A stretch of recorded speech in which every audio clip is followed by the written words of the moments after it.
पर 5 और 8 प्राप्त हो जाए। तो हमें यहाँ पर ये प्राप्त करना है। देखो अभी हम कैसे कर रहे हैं प्राप्त। सवाल नंबर 10, 70 और 125 को प्राप्त करना है हमें। तो यहाँ पर क्या करेंगे, अब संख्या यहाँ पर लिखेंगे पहले हम संख्या कितनी है, 70 कामा 125 हैं। यहाँ पर हम थोड़ा नोट कर दें, शेष थोड़ा शॉर्ट में कर रहे हैं। शेष फल जो हमारा है 5 और 8 प्राप्त है पहले से। तो 70 यहाँ पर जो माइनस होंगे, 70 माइनस हुआ और 125 माइनस 8, यहाँ पर 5 में यहाँ पर माइनस कर देने में और 8 यहाँ पर करने, इससे 5 जाएंगे 70 से तो हो जाएगा 65 और 125 से 8 जाएंगे तो हमारा यहाँ पर हो जाएगा 117। ये हमारा है जो निकल आए हैं शेषफल इसके, जो 65 और 117। चाहे आप शेषफल बीच से निकालने आएगा इतना ही। अब हम देखेंगे यहाँ पर 11वां सवाल। 11वां सवाल है जो ये भी हमारा सिलेबस से हट चुका है, तो हम इसको भी हटा देंगे। तो वैसे आप समझना चाहें तो हम यहाँ पर समझा सकते हैं। ये कह रहा है बिना लंबी विभाजन प्रक्रिया किए बताइए कि निम्नलिखित परिमेय संख्याओं के दशमलव प्रसार शांत है या अशांत। यहाँ पर मैं शांत और अशांत, और यहाँ पर मैं आपको एक शांत और अशांत की एक ट्रिक भी बताने जा रहा हूँ। जैसे कि आप देखिए, जैसे कि यहाँ पर लिखा है 17/8। देखिए आप पहले सवाल दिया है 17/8, आपको दिख रहा होगा। तो मैं जो नीचे जो बटे की संख्या 8 ये दे रखी, इसका हमें करना है ये गुणनखंड। तो करना है 2 से 2 चक्कू 8, 2 दूना 4, 2 एकन 2। यहाँ पर हमें 2 आया है, तो या तो इसके खंड में 2 आए या 5, 2 या 5 आए, और पावर से कोई पावर 8 हो या इसकी 3 हो, कुछ भी पावर हो, पावर से हमें लेना नहीं है। ये आए 2 और 5 आना चाहिए। अगर 2 और 5 यहाँ पर ये चीज़ करने में आ रहा है तो समझ लेना हमारा सवाल शांत है। 5 और 2 ही आना चाहिए और कोई भी संख्या नहीं आनी चाहिए। तो यहाँ पर देख सकते हैं हमारा 2 आया, तो ये संख्या हमारी हो जाएगी शांत। अब जैसे कि आप देख सकते हैं यहाँ पर 2 की पावर 3 लिखा है, 5 की पावर 2 लिखा है, तो यहाँ पर आप पावर से हमें कोई मतलब नहीं है, नीचे की संख्या से मतलब है 2 और 5 है, तो ये हमारी शांत हो गई। ये देखो 2 की पावर 5 और 5 की पावर 7, 7 की पावर यहाँ पर 7 आ गया है, तो ये हमारा अशांत हो गया। अब 210 का आप जब करेंगे तो गुणनखंड तो यहाँ पर अशांत होगा, शायद कर लेते हैं। 210 अशांति होगा 15, ये देखो 3 आ गया, ये भी हमारा अशांत होगा, अशांत, क्योंकि यहाँ पर 2 और 3 है, इसीलिए हमारा ये अशांत। अभी देखेंगे यहाँ पर 12वां सवाल। 12वां क्या कह रहा है, यूक्लिड विभाजन एल्गोरिथ्म का प्रयोग करके संख्याओं 135 और 225 का एलसीएम ज्ञात करो, फिर इनका एलसीएम ज्ञात करो। एलसीएम ज्ञात करना है, फिर हमें यहाँ पर एलसीएम ज्ञात करना है। तो यहाँ पर हम इस सवाल को बड़े ध्यान से पढ़ेंगे। सवाल नंबर है हमारा 12 सवाल नंबर 135 और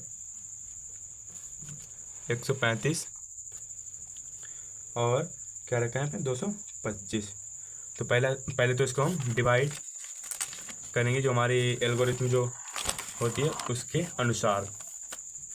35 इसको इससे ऐसे करेंगे, 225 इसको भाग दें इसको पहले, तो यहाँ पर जाएगा ये एक बार गया, तो इसका तो ये इसमें 12 से जब 3 जाएंगे तब बचेंगे हमारे 12 से जाएंगे 3 तो बचेंगे हमारे 9, एक से कुछ नहीं, 90 आया।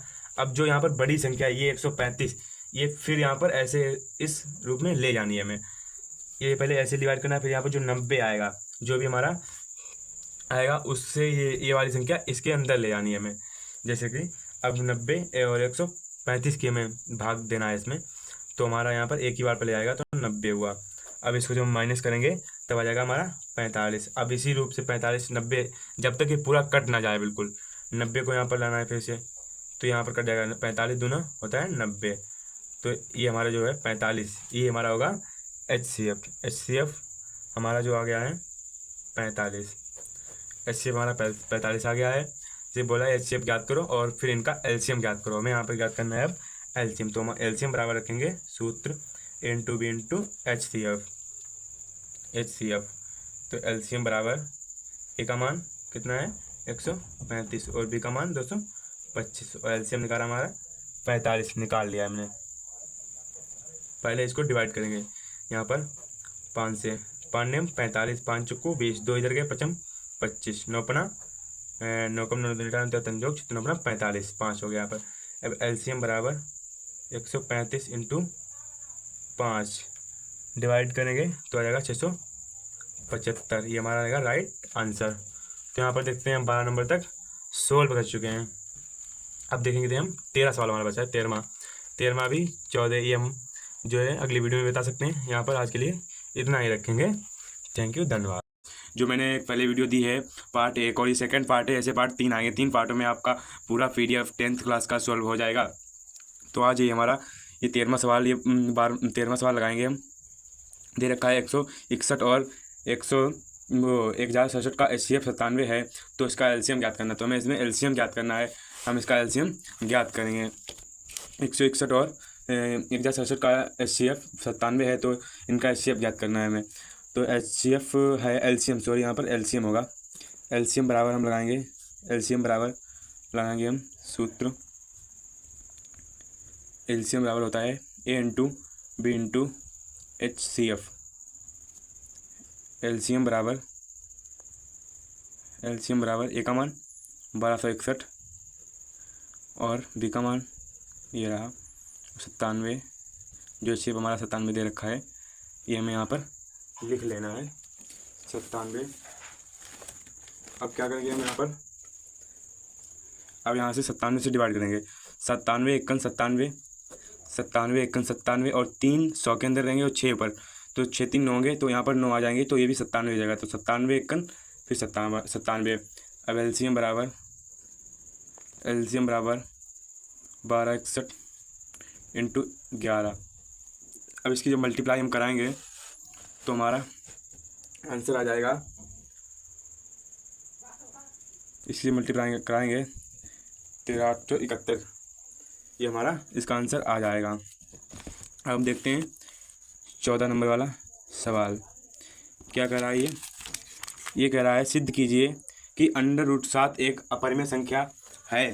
तो हमें यहाँ पर √7 अपरिमेय संख्या ये हमें सिद्ध करना है, तो इसे हम अभी सिद्ध करेंगे। हमें यहाँ पर √7 सिद्ध करना है, तो यहाँ पर हम पहले लिखेंगे माना P/Q एक परिमेय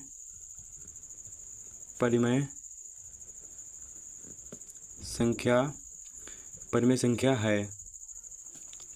तो यहाँ पर हम लिखेंगे पहले √7 बराबर P/Q।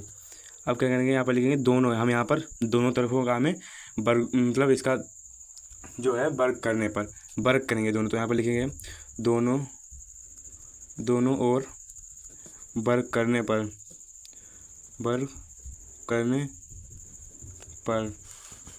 तो यहाँ पर हमें वर्ग करना है, दोनों ओर कर देंगे। √7 का वर्ग P/Q का वर्ग, √7 का वर्ग 7 हो जाएगा, और P का वर्ग P²/Q²। तो इसकी हम मल्टीप्लाएंगे 7 की इसमें कर देंगे, तो हो जाएगा ये 7Q² बराबर P²। अब इधर हम P² को इधर लाएंगे और ये जगह इधर 7Q²। अब यहाँ पर लिखना है क्योंकि पुनः 7 पुनः, यहाँ पर सॉरी थोड़ा गलत हो गया है, ऐसे नहीं, क्योंकि ऐसे लिखेंगे P² पुनः 3 से विभाज्य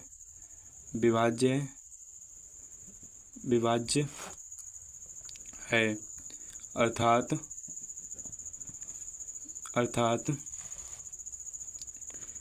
P भी 3 से विभाज्य है। अब हमें क्या करना है, यहाँ पर फिर से पूरा वही वाला स्टेप करना है। थोड़ा पेज चेंज कर लें इधर। अब क्या करना है हमें,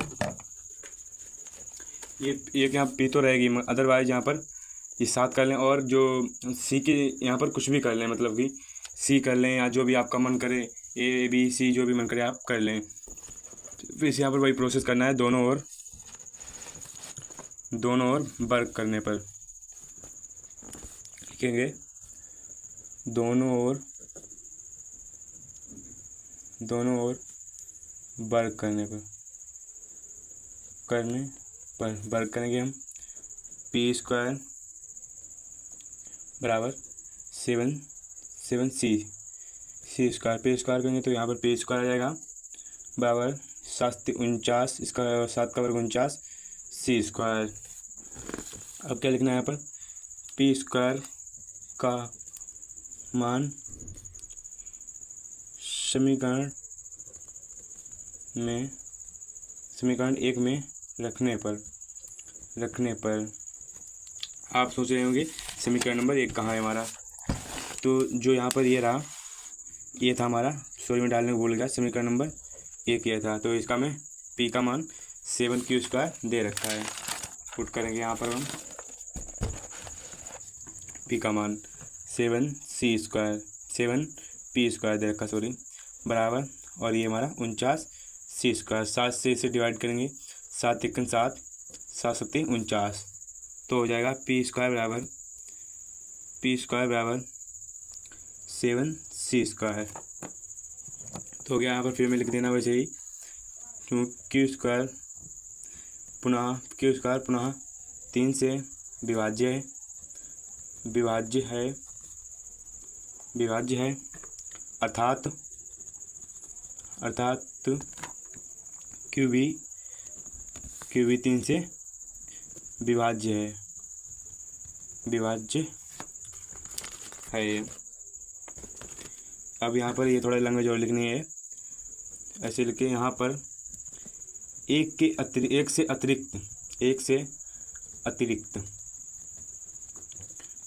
की ओर पी 7 से विभाज्य है अर्थात विरोधाभास के कारण √7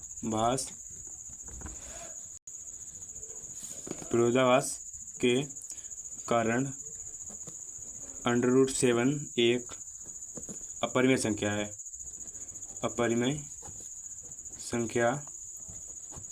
है।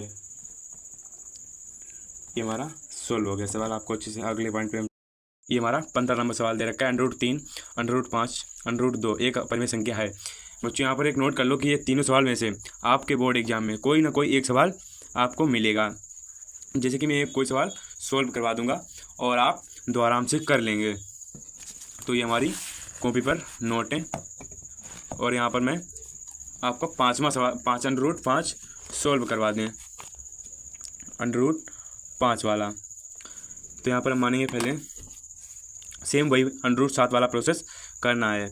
माना P/Q एक परिमेय संख्या है।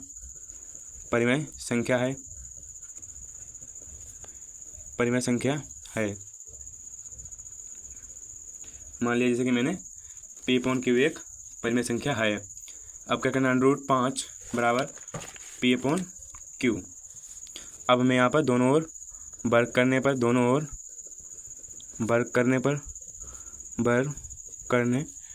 तो हम यहाँ पर दोनों ओर वर्क करेंगे। √5 का वर्ग अपॉन P/Q का वर्ग कर किया मैंने, तो यहाँ पर 5 बराबर P² अपॉन Q²।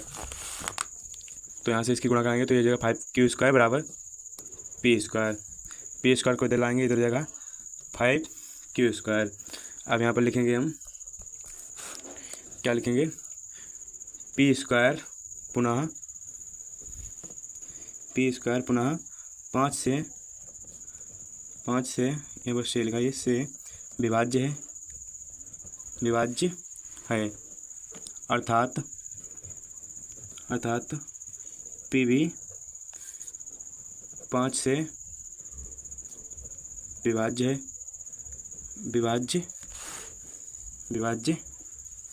है। फिर हमें वही प्रोसेस करना है पी मानेंगे और बराबर 5 और यहाँ पर कोई भी वैल्यू मानना। जैसे कि अब इस बार सवाल में मैं मानूंगा यहाँ पर जैसे कि मैंने माना ए, मैंने यहाँ पर ए मान लिया, ए माना। अब यहाँ पर मैं दोनों ओर वर्ग कराऊंगा, दोनों ओर वर्ग करने पर तो वर्ग करेंगे P square upon 5a², P का और पी स्क्वायर, इसका हो जाएगा 25a²। अब फिर यहाँ पर देखो, ये बोल गए हम फिर से, ये समीकरण नंबर हमारा 1 है, ये वाला। अब हम यहाँ पर लिखेंगे पी का मान समीकरण में लिखने पर, यहाँ पर एक ही तो समीकरण है, तो यहाँ पर ये भी लिख सकते हैं कि समीकरण में रखने पर। तो पी का मान हमारा क्या है, यहाँ पर ये देखा है हमारा पी का मान 5q², तो लिखेंगे 5q² बराबर 25a², 25 हो गया, तो यहाँ पर बचे q² बराबर 5a²। बच गया हमको यहाँ पर। अब वही लैंग्वेज लिखनी है हमको, ऐसे करके q² पुनः 5 से विभाज्य है, अर्थात क्यू भी 5 से विभाज्य है। और यहाँ पर थोड़ा स्टेप बचा है अभी, ये रहा, इधर लिखेंगे यहाँ पर एक से अतिरिक्त क्यू और पी 5 से विभाज्य हैं, अर्थात विरोधाभास के कारण